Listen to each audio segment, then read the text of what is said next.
Bien que le Seigneur vous bénisse et que le Seigneur vous garde. Alors, je vous présente mon ami et mon frère Ricardo, et nous allons parler des choses de la parole de Dieu. Alléluia. Gloire à Dieu. Gloire au Seigneur. Alors, Ricardo, si tu as quelque chose à dire sur la parole du Seigneur. Déjà, pour commencer, je suis venu voir Charles, parce que ça fait déjà quelques années qu'on se connaît. Oui, c'est bien. J'avais mon ancienne chaîne YouTube, qui a été supprimée par YouTube. Et je parlais un peu de tout, de l'islam, des fausses religions, du Covid. Et en fait, on s'est connus sur Internet. Et là, je suis venu voir Charles, parce que physiquement, c'est autre chose. Et c'est quelque chose de fabuleux qu'on puisse être là ensemble. Voilà, c'est bien. Et, Alléluia. Et vous êtes assez cohérent avec la Bible. Voilà, merci Seigneur et merci pour ces paroles. Alléluia. Gloire à Dieu. Alors, on va débattre un peu sur la parole de Dieu. On va se laisser aller, guidé par l'Esprit du Seigneur. Alléluia. Gloire à Dieu. Alors, j'aurais voulu toucher en premier lieu, si Ricardo permet aussi, voilà, un peu sur la prédestination aussi, et sur le monde religieux, et puis on va se laisser guider par la parole du Seigneur. Alors, qu'est-ce que tu penses, toi, Ricardo, de la prédestination? Alors, moi, je pense que c'est Dieu qui nous prédestine, selon ce qui est écrit. Voilà. À chaque fois, il faut aller selon ce qui est écrit, et pas donner mon côté à moi de ce que moi je pense. Voilà. Mais si on reste cohérent avec la Bible, on voit que Dieu a choisi Abraham, que Dieu a choisi Jérémie. Dans Jérémie 1,4, je t'ai choisi avant même que tu ne viennes sur cette terre. Alléluia. Oui. Je t'ai établi prophète des nations avant même que tu sois sur cette terre. Pareil pour l'apôtre Paul, sur le chemin de Damas. L'apôtre Paul, il n'a rien choisi du tout, c'est Dieu qui l'a choisi. C'est vrai. Et l'apôtre Paul, il fait beaucoup de comparaisons, même avec les vases d'argile. Comment est-ce que le vase lui-même pourra... Oui, dans Romains 9, si on lit tout Romains 9, on voit que le Seigneur, eh bien, il est le potier. Oui. Et le potier est maître de l'argile. Et le Seigneur dit, j'ai fait des vases d'honneur et des vases de déshonneur. Et on voit aussi que dans Romains 9, le Seigneur, eh bien, nous dit que Rebecca elle avait 2 enfants, et bien avant qu'ils connaissent le bien et le mal, eh bien, le Seigneur, il dit, ils étaient encore dans le sein de leur mère, le Seigneur, il dit, j'ai rejeté Ésaü, et j'ai aimé Jacob. Donc on peut dire que même avant notre naissance, soit qu'on est choisi du Seigneur, ou soit qu'on est rejeté du Seigneur. Parce que le Seigneur connaît tout à l'avance. On ne peut pas le tromper. Et il est maître de toutes choses. Mais Charles, quand on regarde par exemple vos vidéos, il y a toujours certaines personnes qui, à mon point de vue, ne connaissent pas la Bible et qui se permettent de mettre des commentaires, un peu comme Daniel Kern. Et Daniel, des fois, met des longs commentaires. Je vais prendre juste un petit morceau. Et Daniel, il dit, dans son commentaire, « Je me suis toujours opposé à cette doctrine de la prédestination, qui est antagoniste de la liberté que Dieu laisse à l'homme. Dieu a créé l'homme à son image et non à l'image d'un pantin qu'il aurait programmé depuis l'origine. » En fait, on voit toujours que sur YouTube, sur beaucoup de vidéos, de peu importe, qu'il y a toujours les gens qui aiment penser qu'ils sont libres de choisir, qu'ils sont libres de ceci. C'est une doctrine qui plaît beaucoup à la chair, qui flatte beaucoup la chair. C'est exactement ça. Et en fait, on voit à chaque fois qu'il ne cite aucun passage biblique. Voilà, parce que on va dire que Abraham n'était pas un pantin en fait. Puisque le Seigneur a dit, race d'Abraham que j'ai choisi, et le Seigneur, il a choisi aussi Abraham. Quand le Seigneur, il a choisi Jérémie, quand il a dit, voici, dans Jérémie 1, verset 5, comme tu as dit, eh bien, Jérémie dit, je ne suis qu'un enfant. Ne dis pas, je suis un enfant, Jérémie, car, eh bien, tu es prédestiné, tu es à moi. Et on voit que dans Éphésiens 1, verset 4, 5, 11, on voit que le Seigneur dit qu'il nous a prédestinés. Et je crois que c'est écrit ici dans Romains 8. Il nous a prédestinés à faire aussi de bonnes œuvres qu'il a aussi prédestinées pour nous. Donc la prédestination, ça vient du Seigneur. Quand le Seigneur dit dans sa parole, je vous ai aimé le premier. Oui. Hein? Et alors qu'on était encore pécheurs, la Bible dit, Christ est mort pour nous. Donc on ne connaissait pas, on était encore pécheurs. Et il est mort pour nous. C'est-à-dire pour ses élus qu'il connaissait déjà à l'avance. Quand on regarde dans la parole de Dieu, nous voyons que la prédestination, c'est le choix de Dieu. Oui. C'est le choix. Même dans la Genèse, on voit que même dans la Genèse, Dieu a mis une séparation entre les eaux d'en haut et les eaux d'en bas, Voilà. entre la lumière et les ténèbres, Voilà. et que l'agneau a été immolé avant la fondation du monde. Exactement. Si Dieu, bien avant que nous on soit sur cette terre, il a déjà tout programmé, tout, il a déjà fait toutes les séparations, mais où est mon libre arbitre qui plaît à la chair? Oui, exactement. Exactement, Ricardo. D'ailleurs, moi, je n'ai pas cherché le Seigneur. Le Seigneur, quand il dit, je vais à la recherche de ma brebis perdue. Et Dieu a trouvé Abraham, il a trouvé son cœur droit. Voilà, Il exact. a cherché Abraham. Exact. Donc, quand on est dans le monde, qu'on appartient au monde, je veux dire qu'on fait partie du monde, la chair de ce que nous sommes ne peut pas choisir le Seigneur. Ça voudrait que la chair se convertit. Mais c'est le Seigneur qui te choisit avant, hein, avant toute chose. C'est pour ça qu'il dit, je vous ai choisi le premier, comme il a choisi ses apôtres d'ailleurs, hein, dans Jean 15, verset 16-19, il disait à ses apôtres, c'est pas vous qui m'avez choisi, mais c'est moi qui vous ai choisi. Hein. Et Paul, comme tu disais tout à l'heure, sur le chemin de Damas, il persécutait l'église du Seigneur, il avait des lettres, il avait encore les mains pleines de sang sur le chemin de Damas. Donc il ne cherchait pas, hein, puisqu'il luttait contre lui. Il dit, c'est à outrance que j'ai combattu cette secte, qui pour moi était une secte. Et en plus, il est dit que Jésus leur ouvrit l'intelligence, afin qu'ils puissent comprendre toutes les Écritures. Comment quelqu'un peut-il, de lui-même, par sa propre liberté, par son propre intelligence, s'ouvrir à lui-même? Déjà, on voit que c'est le Christ qui t'ouvre l'intelligence, afin que tu puisses comprendre les Écritures. Exactement. Rien que là, Oui. en fait, ils sont dans l'erreur. C'est-à-dire que Paul disait sur le chemin de Damas, qui es-tu Seigneur? Donc il ne connaissait pas, puisqu'il lui demande qui es-tu? Et dans Galates 1, verset 15-16, il dit, quand celui qui m'a mis à part d'Elsan, ma mère, quand j'ai reçu la vision, je n'ai pas résisté à la vocation céleste. Donc ça veut dire par là que si nous avons le choix de dire, on choisit le Christ, ou on ne le choisit pas, ça veut dire par là qu'on a le choix de choisir oui ou non notre vie éternelle. Le salut ne dépendrait pas du Seigneur, mais dépendrait de nous avec notre propre choix, en fait. Mais c'est totalement faux. Alors qu'il est dit, ce n'est pas vous qui m'avez choisi, mais c'est moi qui vous ai choisi. C'est moi qui vous ai choisi et qui vous ai établi.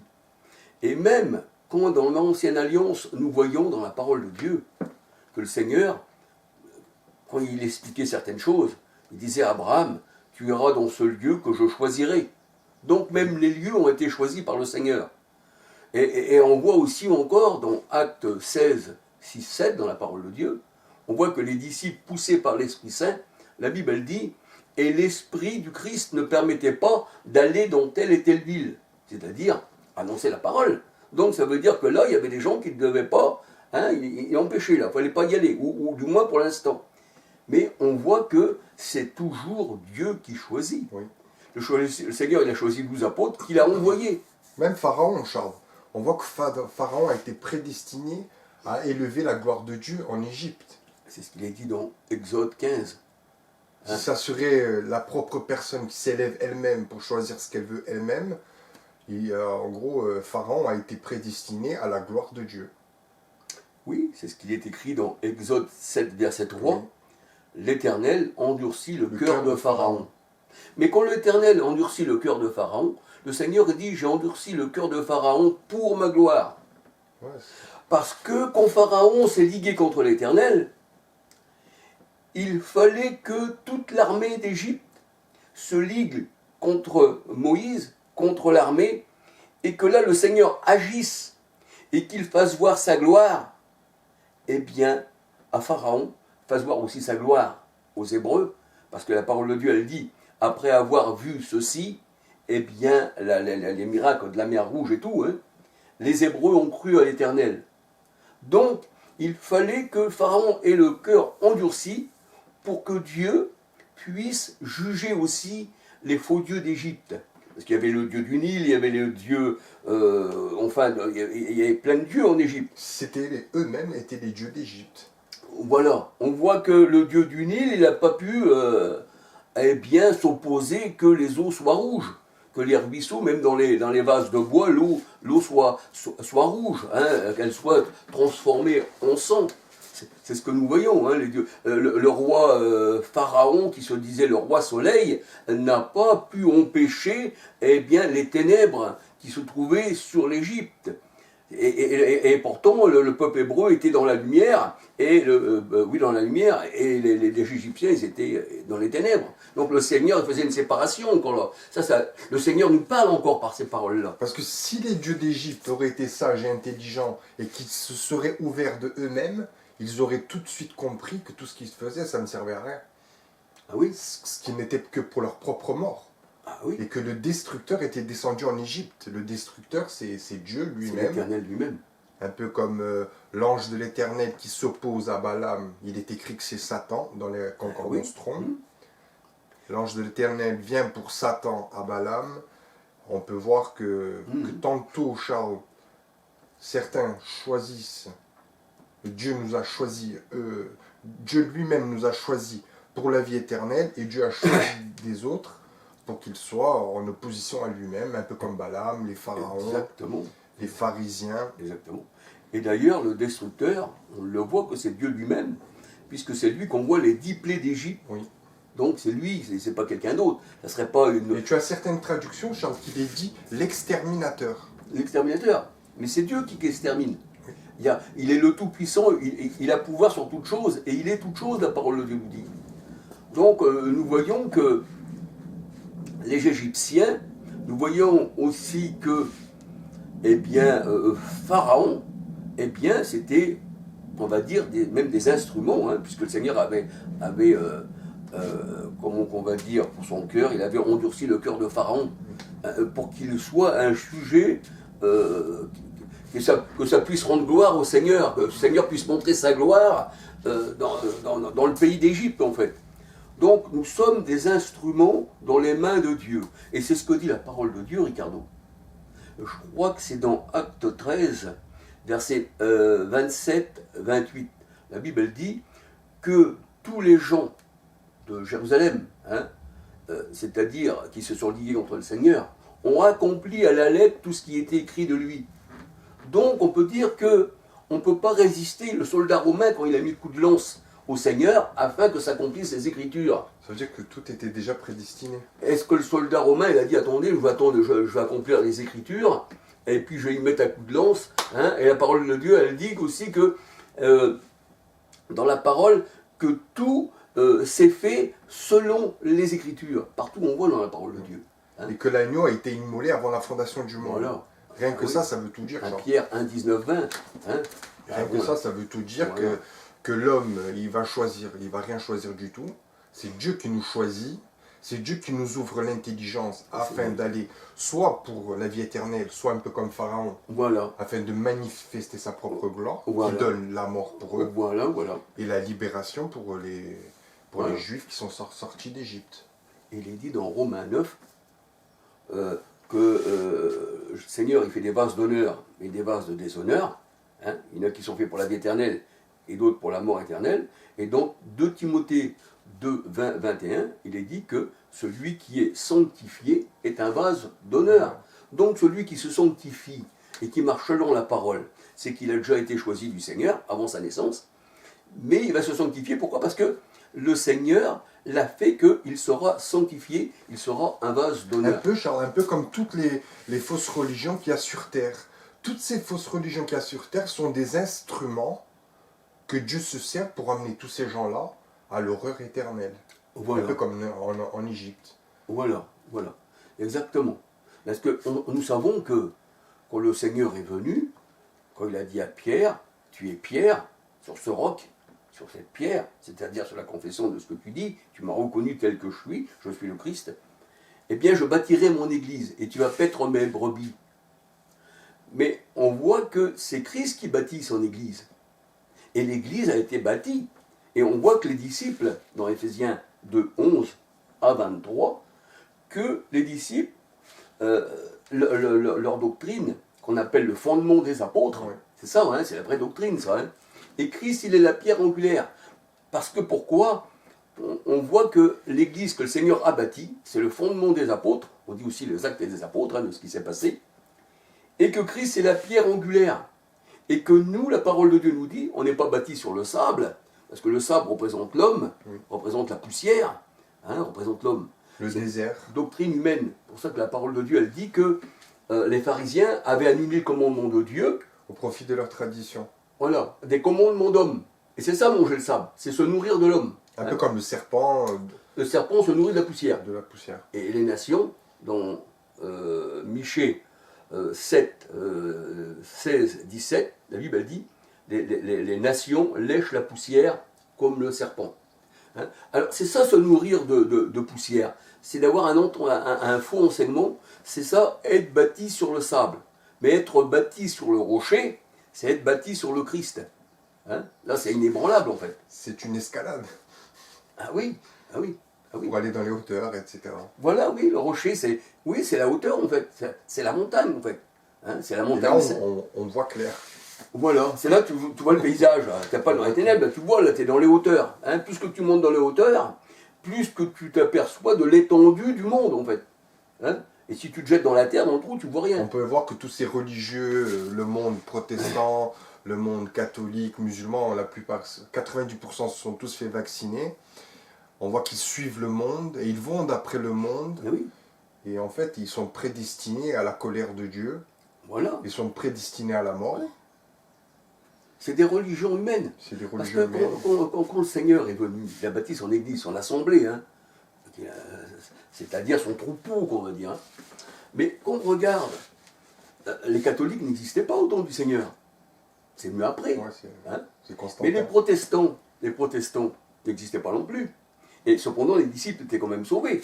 Mais quand on regarde, les protestants sortent du catholicisme. Oui. Et le catholique, c'est quoi? C'est l'Italie, c'est Rome. Mais Christ n'a pas son trône en Italie, puisque la parole de Dieu nous dit que Jérusalem, c'est son trône. C'est la Jérusalem céleste, dans Jérémie 3,17. Le ciel est son trône, Ésaïe 66, verset 1. Jérusalem céleste est son trône, Galates 4,26. Mais la Jérusalem céleste, c'est l'épouse du Christ. Alléluia, dans Apocalypse 21, versets 1, 2, 9, 10. C'est son épouse. Donc, si on n'est pas sur ce rocher, si on n'est pas sur... Et c'est Dieu, Charles, qui choisit son épouse. Bah oui, Et l'épouse n'a C'est pas pas- choisi Dieu. exactement. L'épouse ne choisit pas son mari. Ça serait même le contraire de la loi du Seigneur. Tu comprends? On voit toujours que c'est l'époux. Le Seigneur, dans Ésaïe 54, verset 5, il dit qu'il est l'époux. Hein? Et le Seigneur disait, c'est moi qui vous choisis, mais c'est pas vous qui m'avez choisi. Mais qui c'est qui donne aussi la semence à l'épouse? C'est le mari. Hein? Et la semence dans la parole de Dieu, spirituellement parlant, eh bien c'est la parole. Ouais, c'est l'enseignement. Voilà, c'est l'enseignement, hein, la semence. Et le Seigneur, il le donne à son épouse, il l'enseigne. Et d'ailleurs, le Cantique des Cantiques, nous voyons que, eh bien, c'est la Sulamite, en fait. Et la Sulamite, c'est Salem, c'est Jérusalem. Alléluia. Mon bien-aimé, eh bien, est rentré dans son jardin. Et nous sommes le jardin du Seigneur. Et nous sommes des jardins arrosés. C'est ce que nous dit la parole de Dieu dans Osée 8, verset 11, il me semble. Et celui qui n'appartient pas au Seigneur, il est un jardin sans eau. Oui. Donc nous sommes un jardin, et le jardin c'est le paradis aussi dans la parole de Dieu. Alléluia. Hein. Oui, en Le gros- jardin c'est Jérusalem. En gros, Charles, toute la Bible est métaphorique. Voilà. Et beaucoup de religions comprennent la Bible d'un point de vue physique. Ouais, c'est En certain. gros, on peut le voir chez les catholiques, le baptême des bébés, alors que les bébés sont incapables de choisir. Ah oui. D'un autre côté, ils parlent des statuettes qui viennent de Chine. Elles sont fabriquées en Chine, Oui, alors oui. que la Chine est un pays communiste. Ce qui est le début de la destruction de l'Europe. Ah oui. Et on le voit aujourd'hui de nos yeux que l'Europe est en train de descendre Ah oui. à cause de toutes ces fausses religions. Mm. En gros, l'être humain, il n'est pas libre de choisir. Si on vient au thème principal, est-ce que nous avons choisi Dieu ou est-ce que c'est Dieu qui nous choisit? L'être humain, il n'est pas capable de choisir parce que l'être humain, par toute sa sagesse, par tout ce qu'ils font, les avions, la guerre, tout, ils n'ont pas appris à connaître Dieu. Voilà, surtout son savoir, il ne connaît pas, c'est vrai. Il ne connaît pas. Mm. Il est incapable de choisir. Mm. Et la Bible nous dit que c'est Dieu qui nous ouvre l'intelligence. C'est lui qui nous ouvre l'intelligence. Et c'est lui qui, la Bible, elle dit, qui nous ouvre l'Esprit Saint. Après, il Qui nous donne l'Esprit Saint, pardon. y en a certains, Charles, qui vont prendre un peu comme ça des passages bric-à-brac. On peut le voir sur certaines vidéos, sur certains commentaires, où il est écrit que je me tiens à la porte et je frappe. Et celui qui ouvre, je rentrerai et je souperai chez lui. En gros, tu as certaines personnes qui vont prendre ces passages-là pour dire que non, c'est l'être humain qui est libre d'ouvrir et de fermer la porte. En fait, ils n'ont rien compris à ces passages-là. Le fait d'ouvrir et de fermer, c'est Dieu lui-même qui nous donne cette capacité d'ouvrir ou de fermer. Et non pas l'homme lui-même qui serait capable de discerner ou pas. Parce qu'ils prennent certains passages comme ça, Charles. Oui. Alors que dans Noé, c'est Dieu qui ferme la porte. Dans Noé, et Dieu ferma la porte de l'arche. Et Jésus, qu'est-ce qu'il dit dans sa parole? Qu'il est la porte. Je suis la porte. Et cette porte-là, on ne peut pas dire c'est nous qui l'ouvrons, c'est nous qui la fermons. Il est la porte de la bergerie. Et le Seigneur ne laisse pas rentrer les voleurs, les brigands dans sa bergerie. Il laisse rentrer. Parce que Charles, quelqu'un qui tape à la porte, il faut déjà qu'il ait la circoncision de l'oreille. Voilà. Alors que l'oreille est quelque chose qui est très très proche du cerveau. Mm. Elle est juste collée au cerveau. Voilà, Alors il faut avoir aussi la circoncision de l'oreille, encore pour que tu entendes quelqu'un qui tape.